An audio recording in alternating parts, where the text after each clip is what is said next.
Bakit mahalaga ang pagbablog sa panahon natin ngayon? Bibigyan ko po kayo ng mga dahilan kung bakit mainam ang matutong mag-vlog sa panahon natin ngayon. Wag po kayong bibitiw at samahan po ninyo akong taklakayin isa-isa ang mga dahilan kung bakit kailangan nating matutong mag-vlog sa panahon ngayon. Ako po si Liway, ang inyong kabanawag. Ano-ano na po ba ang mga laro na inyong naranasan nung kayo ay bata? Ako po, dun sa una kong video, makikita nyo ay ang step no. Bukod po dyan, nilaro ko rin yung tinatawag na sipa, yung harantaga.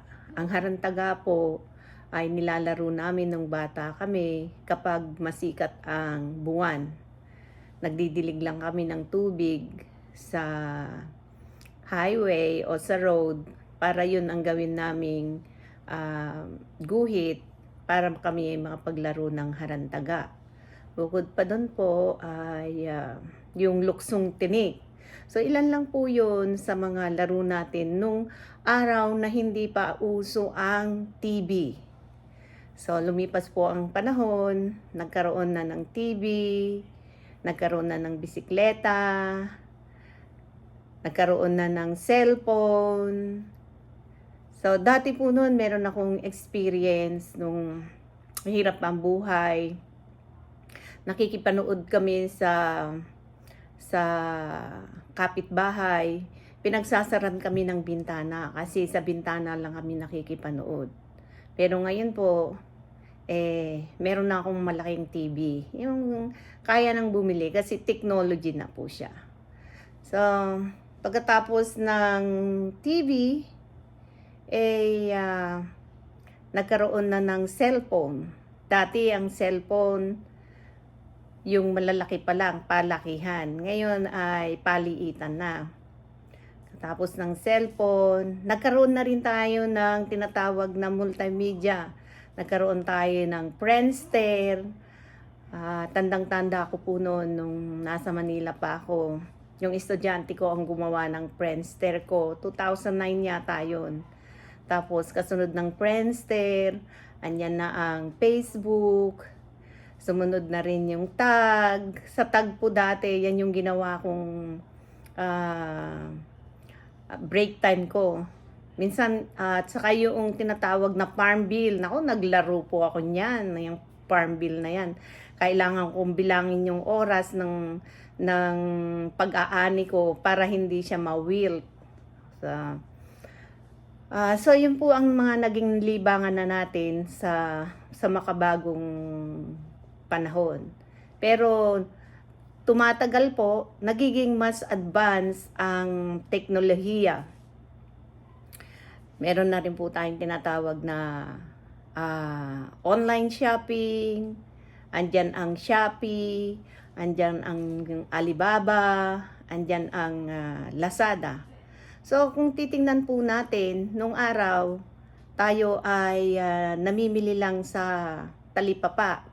Pero ngayon po, with the comfort of our computer and cellphone, tayo ay nakakapamili ng bagay na gusto natin.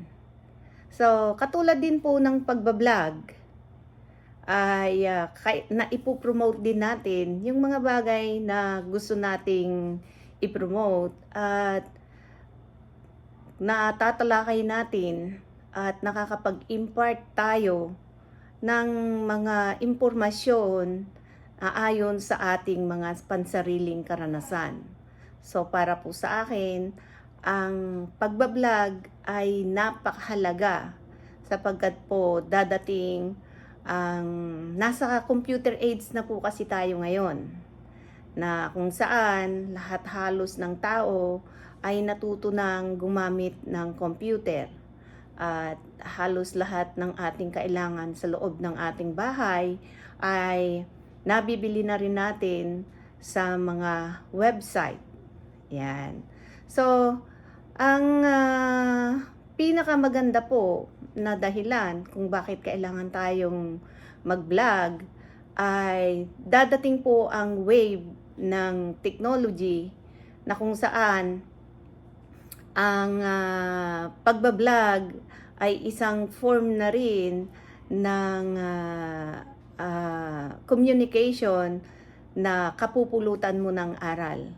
Kagaya nga po ng sinabi ng aming instructor, si Ginoong Arvin Arubia, kahit maliit lang daw ang view mo, basta sama-sama para na ring milyon yon. Kaya sa akin mismo, ninais kong makapag-enroll sa content creation na class na to para matuto pa ako o matutunan ko yung mga basics ng pagbablog na ganito. So, ganun lang po. Yun lang yung talagang goal ko kasi ako na ewan ko po ba, at ako ay talagang hindi sanay humarap sa camera. Pero kahit pa paano po, ginagawa ko to para tulungan ko yung sarili ko na ma-overcome ko yung aking fear. So, ayan po, kahit na